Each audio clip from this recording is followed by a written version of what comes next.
Olá, então vamos à primeira aula dessa sessão aqui. Eu vou usar essas notas de aula 2, tá? Então a gente vai falar um pouco mais sobre bacia hidrográfica e o balanço hídrico. A gente vai começar aqui falando sobre o ciclo da água, tá? Então a gente vai começar aqui, iniciar a nossa introdução ao tema, com o ciclo da água, a gente já vai entender por quê. Você sabe então que a água vai correr na atmosfera e na superfície terrestre, nos solos, nos canais e nos corpos hídricos. Mas quais são esses caminhos percorridos pela água, né? E por que exatamente a gente precisa entender esse caminho, né? Essas são duas perguntas que a gente tem que começar a se fazer agora. Por que tanto a gente está falando, né, de onde está a água, né? Em que local a água está, em que momento a água se encontra em tal lugar ou em tal lugar? Porque a gente precisa entender os fluxos, né? Mensurar fluxos, mensurar vazões, tá? Quanto mais números a gente tem sobre cada uma das situações em que a água está, melhor você entende, né, sobre o que está acontecendo com o clima ou com as condições ambientais, tá? Então, para isso que a gente entende, né, qual é o ciclo normal, né, da água. Então, a água vai correr por todos por todas essas estruturas. Então, vai correr pela atmosfera, pela superfície, nos solos, canais e nos corpos hídricos, tá? Então, aqui tem um exemplo, né, tem uma figura que eu fiz, né, para a gente entender as suas etapas, né? O ciclo da água com as suas etapas. E aí a gente pode associar os compartimentos principais onde as águas ficam armazenadas, né? Ou elas residem por mais tempo, por exemplo, como a atmosfera, a superfície, abaixo da superfície, dentro dos solos, nos rios, nos canais e nos corpos hídricos. Tá? Os compartimentos, né?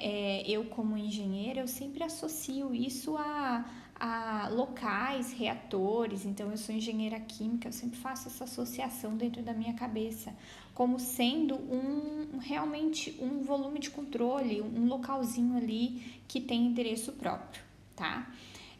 A fonte de abastecimento natural de águas doces, né?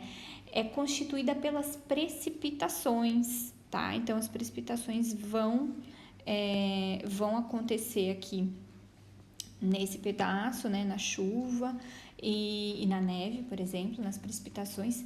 Então, essa água, ela vai ser, então, transportada de um compartimento para outro, né? Então, ela vai passando daqui para cá, daqui para cá, daqui para cá. Então, ela vai fazendo esse trajeto, né? Essa trajetória através de fluxos, ou seja, através de vazões, né? Mas quando a gente fala vazão a gente está entendendo de algo líquido ou algo gás, mas não é bem isso que eu quero dizer. Então, eu quero dizer fluxos mesmo, né? Então, eu tenho fluxo de água correndo, volume no tempo de água correndo em cada situação. A infiltração, que é caracterizada então pela passagem das águas da superfície para dentro do solo, né? Aqui nesse pedaço,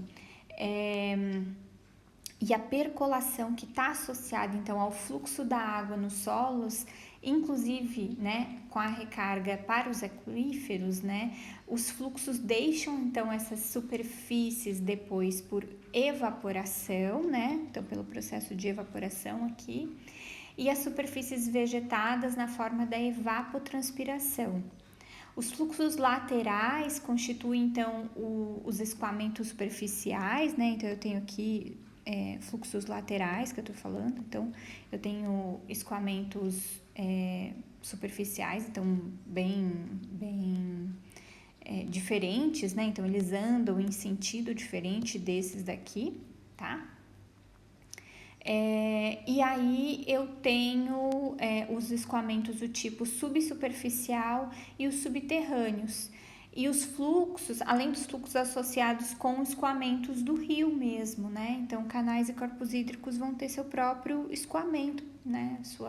A sua maneira de caminhar também, tá? E aqui embaixo a gente tem então o ciclo da água e as principais etapas em formato de fluxograma. Então agora a gente está dando uma visão mais engenheirada para esse desenho que é a atmosfera, né? Que é a Terra ali, né? Que eu quis fazer aquele desenho ali bonitinho, mas que na verdade tudo aquilo está em pequenos quadradinhos, né? Então, entenda que a água, então, da atmosfera desce, eu tenho água superficial e eu tenho água, então, subsuperficial e subterrânea, tá? Então, eu vou ter precipitação, da precipitação eu tenho aqui, venho para cá, num somatório que vai para evapotranspiração, também cai daqui para intercepção aqui. Eu caio também aqui para excesso de infiltração. Aí eu tenho aqui recarga no lençol. Aí eu tenho aqui causa, então, vazão subterrânea e assim sucessivamente, tá? Então, aqui eu tenho um caminho, né? Que representa essas principais etapas, né, do ciclo, do caminho da água, né? Quando eu falo do ciclo da água, eu tô falando, claro, de uma coisa que é, de uma situação que é fechada, né, que tem começo, meio e fim, mas eu estou falando principalmente de um processo que caminha. E cada uma dessas etapas aqui vai ter uma equação matemática que a representa, tá? Vai ter uma equação diferencial que a representa, ok? Importante a gente lembrar disso, né? Importante a gente trazer a natureza para a matemática, porque é aí que mora o engenheiro, né? Não é só na natureza, é também quando a natureza se transforma em matemática.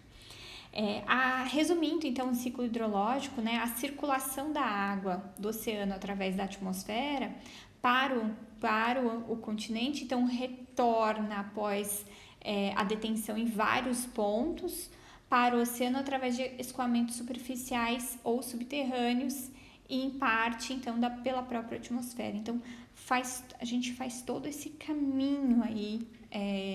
Eu tenho, então, eu tenho ciclos mais curtos, né, que excluem segmentos diversos do ciclo completo da água, assim como a gente estava vendo aqui em cima, né, como, por exemplo, a movimentação da água no solo e da superfície terrestre para a atmosfera sem passar pelo oceano, né, então aqui a gente está colocando o oceano, mas a gente poderia não tê-lo aqui. Aí é importante a gente comentar agora sobre a equação hidrológica, tá? Que na verdade, que equação hidrológica?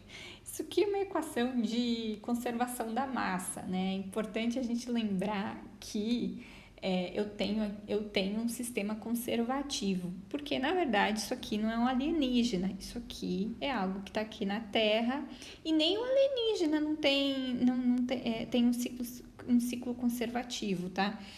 Porque a conservação de energia é válida aqui e em qualquer outro lugar. Então, eu tenho aqui entradas. Quem são as entradas, né? Então, isso aqui é uma equação da conservação da massa, conservação da energia. Então, a equação de Lavoisier, né? Que vai falar, né? Na natureza nada se cria, tudo se transforma. Então, é exatamente isso aqui, tá? Representado aqui dentro. Entradas. Quem são as entradas? Incluindo todo o escoamento superficial por meio de canais sob a superfície do solo, o escoamento subterrâneo, ou seja, a entrada de água através dos limites subterrâneos do volume de controle. Amei esse nome aqui, volume de controle. Aliás, quando encontrei esse material que estava combinando mais comigo, fiquei tão feliz que falava no meu jeitinho de engenheira. Então, é importante a gente falar que isso é um volume de controle. O que é um volume de controle? Ele é um reator, ele é a sua panela de pressão, ele é um local fixo, tá?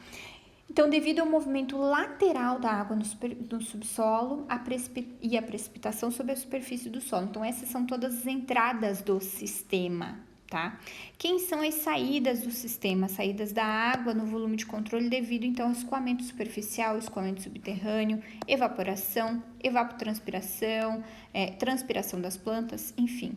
Acúmulo, a variação do armazenamento nas várias formas de retenção do volume de controle. Então, se você planta num solo uma determinada planta que faz aquisição de água, a planta vai ficar com a aguinha, né, e vai acumular dentro do solo, ok? Então, é bem legal a gente lembrar disso.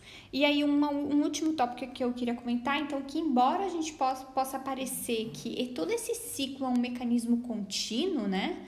Ele é todo um sistema contínuo e tal. Na verdade, é isso. A água se move de uma forma permanente, com uma taxa constante. Na realidade, é bem diferente do que é... aliás, né? O que é real é muito diferente disso que a gente pensa, que é permanente e constante. Na verdade, tudo é feito muito aleatório, tá? E cada fase desses movimentos tem suas próprias taxas e elas variam então, ou seja, elas variam com espaço e tempo. O que eu quero dizer então? Que cada um desses fluxos que são mostrados aqui nesse desenho, por exemplo, ele vai ter um dc/dt diferente para cada uma dessas etapas. Tá? Ele vai ter, então, às vezes uma taxa de acúmulo em determinados locais. Então, se eu tenho excesso de infiltração, então eu vou ter acúmulo aqui por um determinado tempo. Se a gente imaginar tudo isso aqui com o tempo, isso aqui vai dar uma loucura no tempo, tá? Então, ou seja, se eu voltar aqui nesta figura, eu vou ter equações diferenciais dc/dt, porque é concentração, ou dm, né? Melhor dm, que é massa. dm/dt muito diferente em cada situação aqui. dm é diferencial de massa no tempo, tá? Então, é isso que a gente tem que lembrar, ok? Eu vou agora para uma próxima parte, num outro vídeo. Obrigada por acompanhar até aqui.